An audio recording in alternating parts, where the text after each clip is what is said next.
Porque a lei veio por Moisés, Jesus trouxe graça e verdade. João 1:17. Se inscreva no canal e compartilhe com um amigo.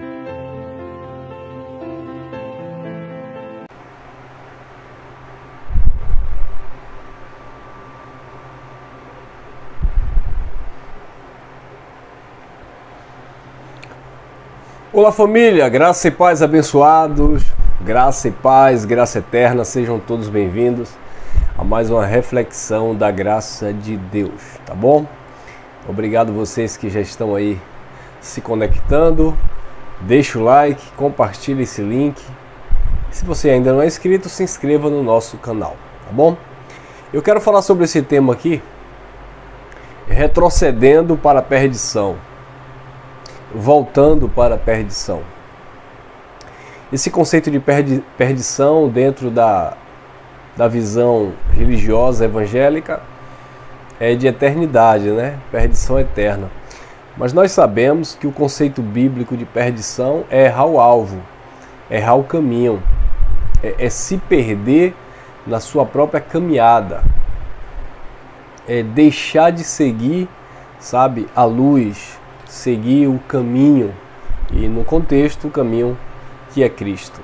Então assim, muitas pessoas vivem falando sobre perdição, sobre salvação, mas não conseguem discernir bem o que isso significa.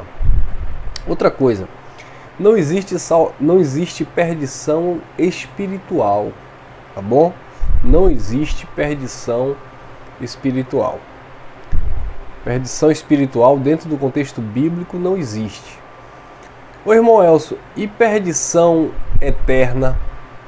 Bom, perdição eterna desde que você entenda que uma pessoa que vive perdida e morre naquela perdição, então ela morreu, a eternidade dela, por assim dizer, acabou. Nada que vai comprometer a eternidade com o Pai, nesse sentido.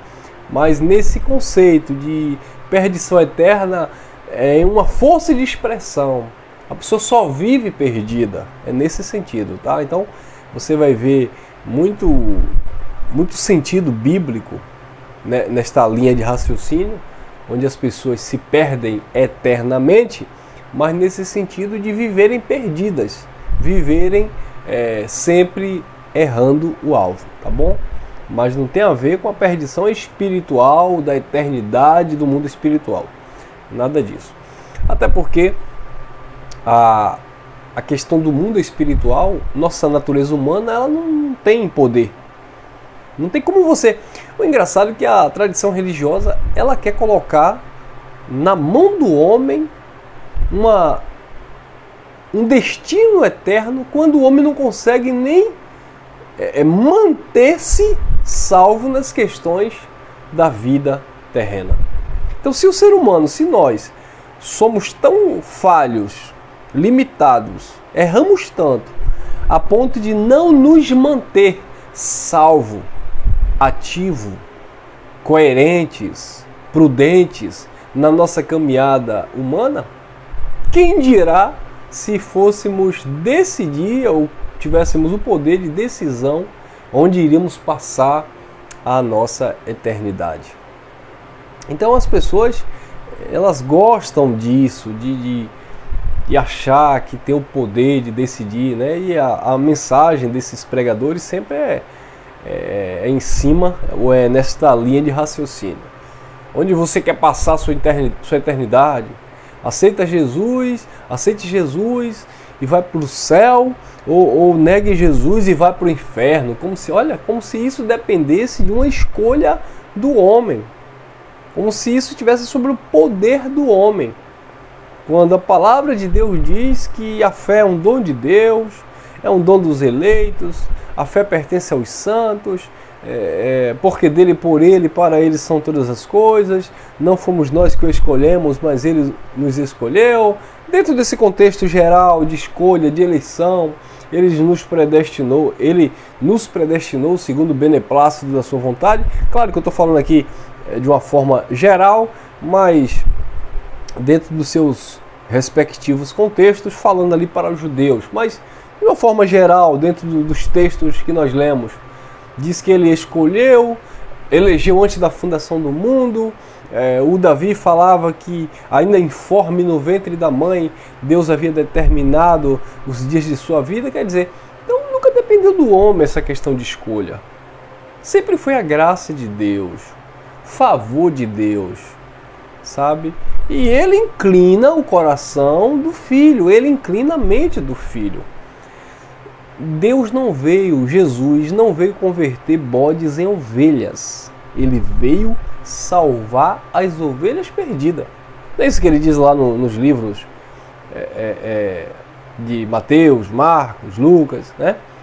Eu não vim senão para salvar ou para as ovelhas perdidas da casa de Israel. Então, não eram bodes, eram ovelhas que estavam perdidas. Perdidas como? Na sua caminhada, perdidas como? Sem pastor, sem alguém que os conduzisse ao entendimento de Deus. Então, desde o livro de Ezequiel, Jeremias, ele já profetizava, né? Deus, os profetas, por meio do Espírito, já vinha profetizando que Israel era como ovelhas que estavam sem pastores, que estavam sujeitas aos perigos da vida. E aí a profecia apontava para o verdadeiro pastor, Jesus Cristo, Yeshua, aquele que vinha apacentar o seu povo com amor, aquele que vinha cuidar. E o próprio Jesus disse, olha, eles não são pastores, lá em João 10:10, o ladrão não veio senão a matar, roubar e a destruir. Eu vim para que tenham vida e a tenham com abundância. Então, ele disse, eu sou o bom pastor e o bom pastor dá a sua vida pelos bodes? Não, pelas ovelhas. Então a vida que ele deu foi pelas ovelhas. E o conceito de ovelha é filho, eleitos, bodes perdidos. Ele deu a vida pelas ovelhas, ele deu a vida pelo trigo, não foi pelo joio. Ele deu a vida pelos vasos de honra, não de desonra. Ele deu a vida pelos eleitos predestinados, chamados com santa vocação. Ou seja, ele veio salvar o seu povo de seus pecados. Mateus capítulo 1, 21 e 22. Então ele veio salvar o seu povo, já era povo dele, de seus pecados. Oséias 4, 6 diz assim, o meu povo está sendo destruído por falta do conhecimento. Era o seu povo que estava sendo destruído. Então, ele veio para salvar um povo que já era dele, de propriedade exclusiva dele, ou seja, já era filho dele. Só que vivia erradamente, vivia caminhando aos seus próprios prazeres, né, na sua própria mentalidade. E ele veio justamente para direcionar esse povo. Por isso que ele dizia que o Espírito ia direcionar. Não era por força, não era por violência, mas era pelo convencer, pelo trabalhar, pelo ensinar do Espírito na vida de cada um.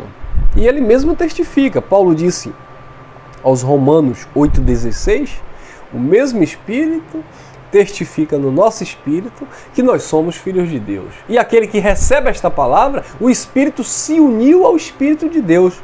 Aí Paulo falava aos Coríntios, e aquele que se uniu ao Senhor se tornou um só espírito com o Senhor. Então já estava falando para filhos, já estava falando para os eleitos, chamados à santa vocação, tá bom?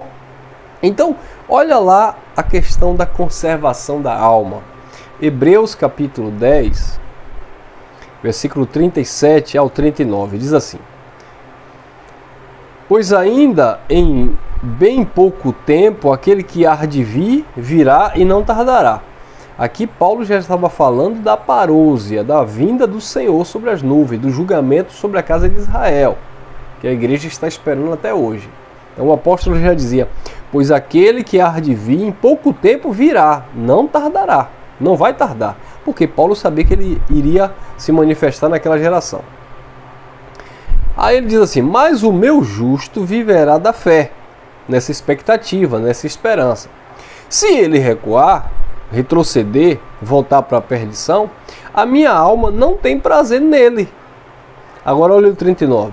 Disse Paulo, nós, porém, não somos daqueles que recuam para a perdição, mas daqueles que creem para a conservação da alma. Esse recuar aqui não é ir para o inferno, não é se perder eternamente. Esse recuar aqui era deixar de crer naquela palavra que estava sendo ministrada por Paulo. Esse recuar era deixar de viver a comunhão no sangue de Cristo. Esse recuar que Paulo se refere, que aqueles que se recuavam iriam perder a alma, eram aqueles que iriam voltar a errar o alvo, a errar o caminho, ou seja, retroceder para o judaísmo, para as cerimônias, para os sacrifícios, para as obras mortas. E Paulo disse não, o que há de vir virá, não tardará, e o justo viverá pela fé. Agora, se ele recuar, a minha alma, a alma de Deus, não tem prazer nele. E aí ele disse, nós, porém, não somos daqueles que retrocedem para a perdição, mas daqueles que avançam, que creem para a conservação da alma. Esse texto não tem nada a ver com alma depois da morte. Esse texto não tem nada a ver com salvação eterna da alma, nada a ver. Esse texto se refere a uma salvação na mente, pela renovação, conservação da alma, sabe? Esse texto tem a ver com a vida no reino de Deus, que não é comida, não é bebida, mas é paz, justiça e alegria no Espírito Santo. Esse texto tinha a ver com a esperança daquele povo que esperava ali, desculpa a redundância, a manifestação do Filho de Deus. Esse texto tem a ver com a expectativa daquele povo que estava ali aguardando o dia do Senhor, o julgamento, o juízo sobre a casa de Israel. E aquele povo estava perseverando como aquelas virgens prudentes da parábola de Mateus 25.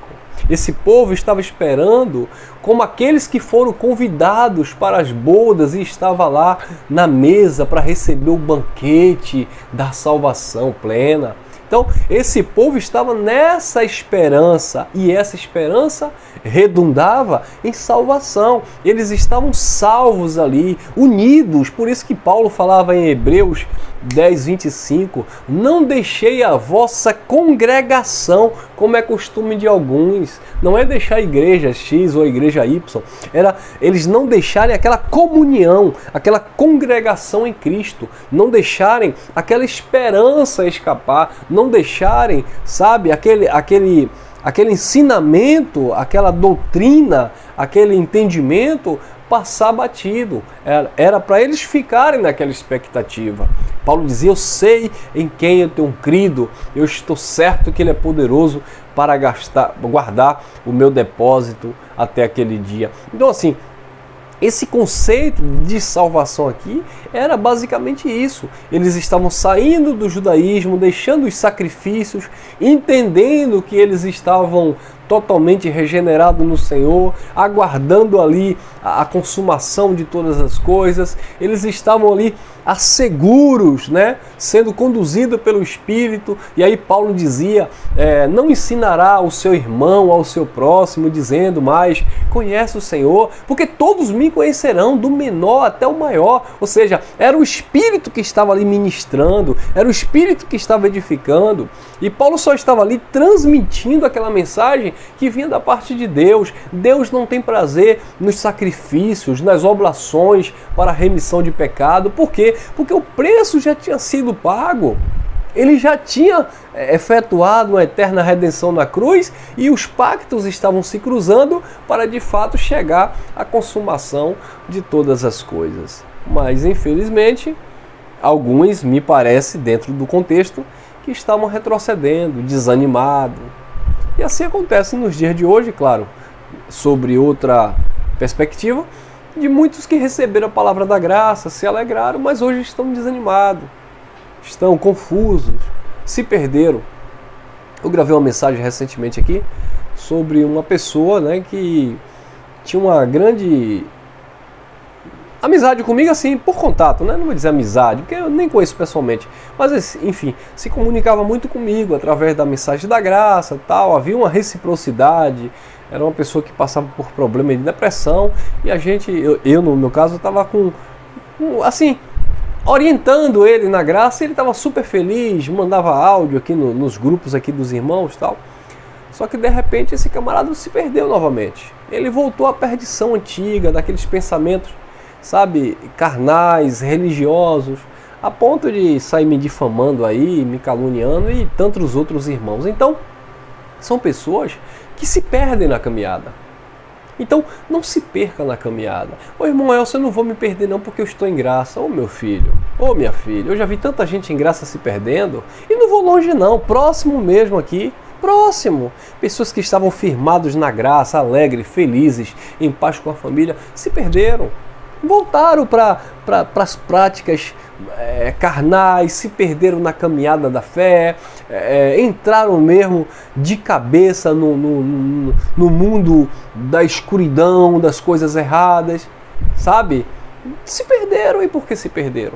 Porque brincaram, retrocederam. E quando você retrocede desse entendimento, a alma do Pai não tem prazer em você. Imagine que você conhece o Evangelho da Graça, você acompanha aqui as mensagens, você está feliz, satisfeito, alegre, livre, leve e solto. De repente você começa a praticar coisa indecente, você começa a fazer aquilo que é errado. Você sabe, a tua consciência pesa, Deus não se agrada disso. Você não consegue dormir direito, você tem consciência porque você conhece a verdade. A verdade te libertou de todo engano religioso, de toda doutrinação pastoral religiosa humana. A verdade te libertou de todos esses conceitos religiosos, e aí de repente você trai essa confiança, você trai, sabe, essa liberdade, você retrocede, a tua alma se perde. E agora não há mais lugar de arrependimento, porque uma vez que você saiu, como diz o sistema, do mundão, da perdição, e foi para a igreja do sistema, você ficou lá detido, preso pelas doutrinações pastorais. A graça foi e te libertou das garras dos homens. Você viveu uma liberdade em Cristo, ou está vivendo. De repente você se perde nessa liberdade. Você vai para onde? Me diga aí. Você vai para onde? Fazer como Pedro. Para quem iremos agora? Só o Senhor tem palavra de vida eterna. Acabou, irmão. Não tem para onde ir. Essa semana eu estava conversando com a minha esposa, que um irmão que acompanhava muito a mensagem da graça, pregava a graça, por sinal, nas redes sociais, e ele era, uma pessoa que vinha se dedicando à mensagem da graça, pregando e tal. De repente esse camarada abandonou o Evangelho da Graça e voltou para o sistema religioso, para debaixo das doutrinas pastorais. Hoje ele é lá chamado de pastor. E aí os irmãos em graça começaram a bater nele. Ah, você retrocedeu, você estava na graça e aí você voltou para o sistema. E aí minha esposa disse que estava assistindo um vídeo dele, um breve testemunho, e ele estava se explicando. Ele disse, olha, eu abandonei o Evangelho, eu abandonei a igreja, eu abandonei a verdadeira graça, segundo ele. Porque eu comecei a me envolver com o conhecimento que me passaram acerca da graça, mas depois eu comecei a perceber, ele dizendo, nas palavras dele, um desequilíbrio das pessoas. As pessoas estavam falando da graça, falando que Jesus voltou, falando que não há pecado, falando que não há condenação, mas ele começou a perceber as pessoas se perdendo na caminhada. E eu consigo entender esse irmão. Ele foi fraco porque ele não conseguiu permanecer firme em Cristo sem depender do homem. Aí ele voltou para o sistema religioso, voltou para o sistema legalista e hoje está pregando ceia, batismo, Jesus ainda vai voltar. Mas no fundo, ele já conhece todos esses temas.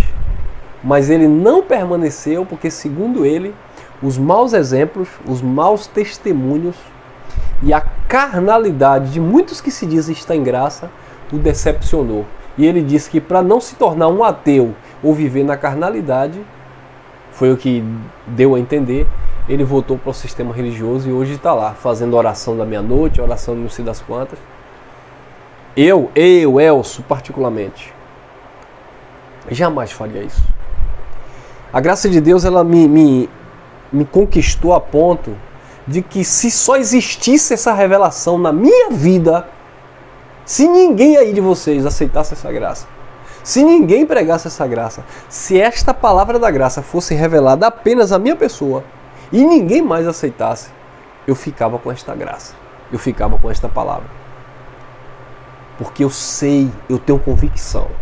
Agora, infelizmente, muitas pessoas, ao invés de se posicionarem em Cristo, abraçar essa mensagem que salvou você de todo engano e de toda escravidão religiosa, algumas pessoas ficam na dependência do outro. Eu vou olhar para o fulano, se o fulano cair da graça, ou eu vou cair com ele, ou eu vou fugir desta graça, porque esta graça não é confiável.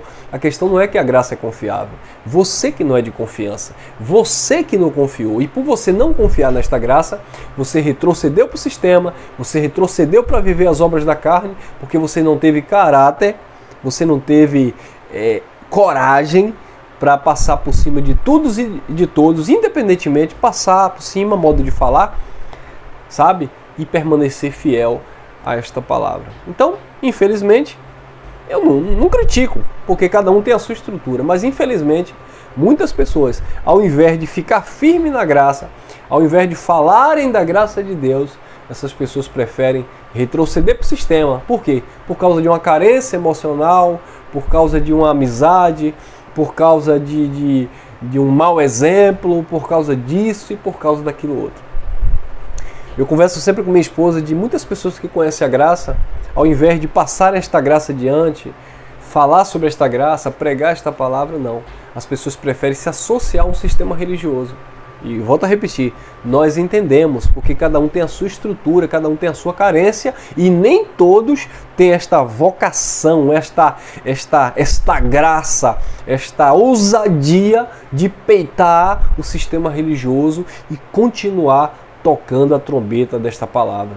Então, acha melhor se associar, porque tem pessoas que não nasceram para liderar, puxar a fila, tomar a frente. Existem pessoas que nasceram para serem lideradas e, infelizmente, caem nas mãos de líderes corruptos de entendimento e desviado totalmente das verdades da graça de Deus. Isso se torna também uma perdição, mas aí cada um que faça suas escolhas, tá bom? Graça e paz, ficamos por aqui. Aos sábados, queridos, nós vamos estar voltando com o nosso bate-papo a partir das 19 horas, tá bom? Eu aguardo vocês, já tem gente me cobrando aí. Domingo eu não estou fazendo bate-papo porque eu estou colocando a mensagem aqui no YouTube às 17 horas. Então, vamos ficar fazendo aos sábados, tá bom? Obrigado, já deixou o like aí? Obrigado você nos comentários. Graça e paz. E até o próximo encontro.